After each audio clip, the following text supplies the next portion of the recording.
بسم اللہ الرحمن الرحیم رب اشرح لی صدری ویسر لی امری واحلل عقدۃ من لسانی یفقہوا قولی رب زدنی علما۔ آج قرآن پاک کی 48ویں سورت سورہ الفتح پر کچھ غور و فکر کریں گے۔ میں نے اس سورت کو ڈیوائن ہینڈ کا نام دیا ہے۔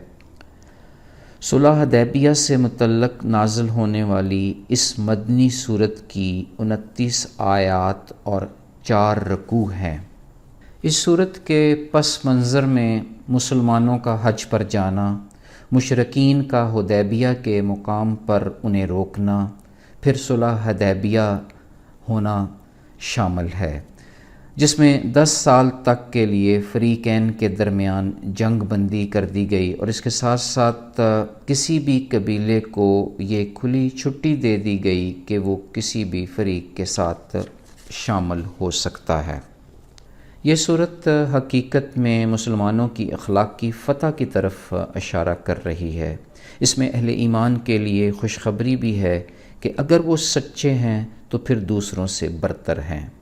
صلح حدیبیہ زیادہ تر مشرکین کی شکایت پر ہوا۔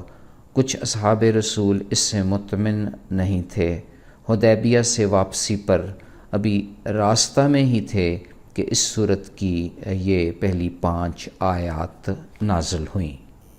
مسلم کی حدیث ہے کہ حضور پاک صلی اللہ علیہ وآلہ وسلم نے فرمایا، مجھ پر ایک ایسی صورت نازل ہوئی ہے جو مجھے دنیا اور اس کی تمام نعمتوں سے زیادہ پسند ہے۔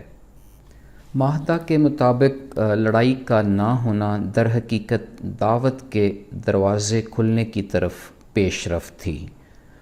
خالد بن ولید، عمر بن العاص، عثمان ابن طلحہ، معاویہ بن سفیان سمیت اگلے صرف 2 سالوں میں 5000 افراد اسلام لائے۔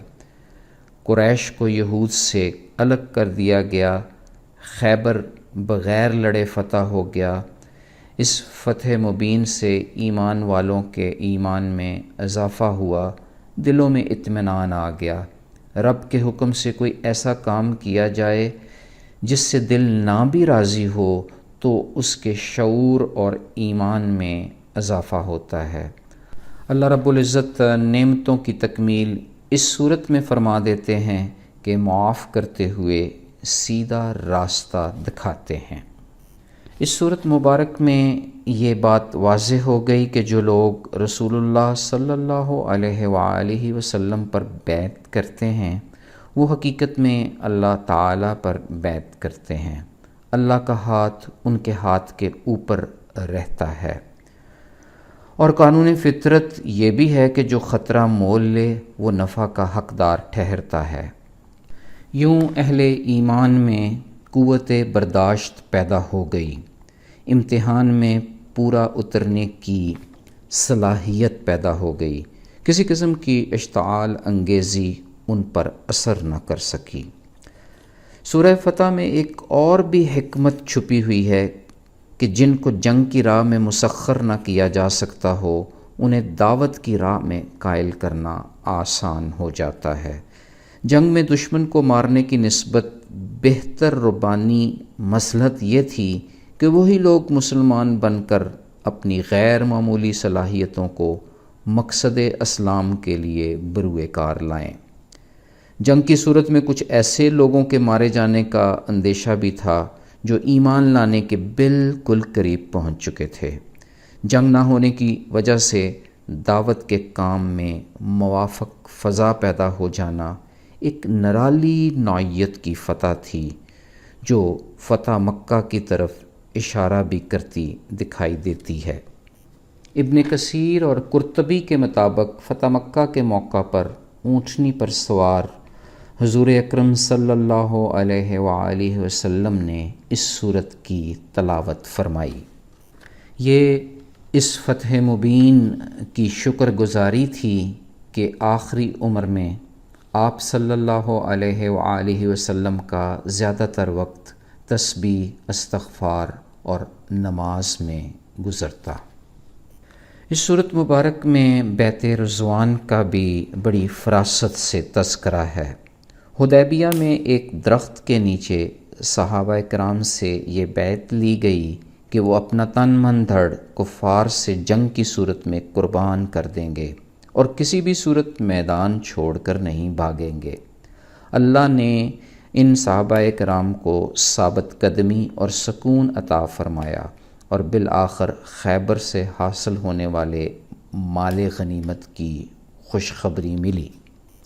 صورت میں یہ بھی واضح ہو گیا کہ اہل ایمان کی یہ خوبی ہوتی ہے کہ وہ اللہ رب العزت کی رضا اور فضل کی طلب میں لگے رہتے ہیں۔ خدا کی طرف اہل ایمان کی توجہ اتنی بڑھی ہوئی ہے کہ ان کے روشن چہروں سے نمایاں ہے۔